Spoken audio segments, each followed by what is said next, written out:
மனிதநேய ஜனநாயக கட்சியின் தலைவர் என்னுடைய அன்பு தம்பி தமிமுன் அன்சாரி அவர்கள் மதசார்பற்ற முற்போக்கு கூட்டணியின் சார்பாக சிதம்பரம் சட்டமன்ற தொகுதியில் உதயசூரியன் சின்னத்தில் போட்டியிடுகிறார்.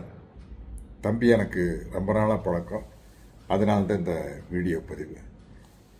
எல்லாரும் ஏதோ ஒரு மதத்தை சேர்ந்தவங்களாக தான் இருப்பாங்க. அதுபோல் தம்பியும் ஒரு மதத்தை சேர்ந்தவர். ஆனால் அவர் மதம் சார்ந்த விஷயங்களுக்காக மட்டும் குரல் கொடுக்காமல் பொதுவாக சமூக நலன் சார்ந்த அனைத்து விஷயங்களுக்காகவும் குரல் கொடுப்பவர். இதை நான் பல சமயத்தில் அனுபவபூர்வமாக உணர்ந்திருக்கிறேன்.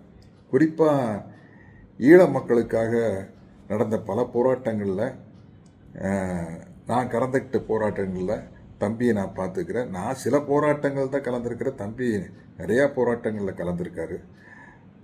நல்லா படித்தவர், பிஏ சிஎஸ் எம்ஏ படித்தவர். இதில் என்ன கூடுதல் சிறப்புனா, அவர் சிதம்பரம் அண்ணாமலை பல்கலைக்கழகத்தில் பயின்ற மாணவர்.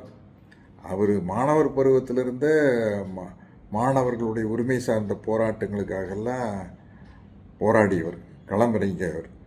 அவர் சட்டசபையில் அவருடைய உரையை கேட்டு பல மூத்த தலைவர்கள், அனைத்து கட்சி தலைவர்களும் அவரை பாராட்டியிருக்காங்க.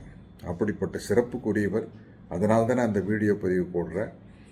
இப்படிப்பட்ட ஒருவர் சிதம்பரம் சட்டமன்ற தொகுதியின் சார்பில் வெற்றி பெற்று சட்டசபைக்கு சென்றால் அது சிதம்பரம் சட்டமன்ற தொகுதிக்கும் ரொம்ப பலனுள்ளதாக இருக்கும், ஒட்டுமொத்த தமிழ்நாட்டுக்கும் பலனுள்ளதாக இருக்கும். ஏன்னா உரிமைக்காக தைரியமாக குரல் கொடுக்குறவங்க பதவியில் இருந்தால் தான் அது நாட்டுக்கு நல்லது.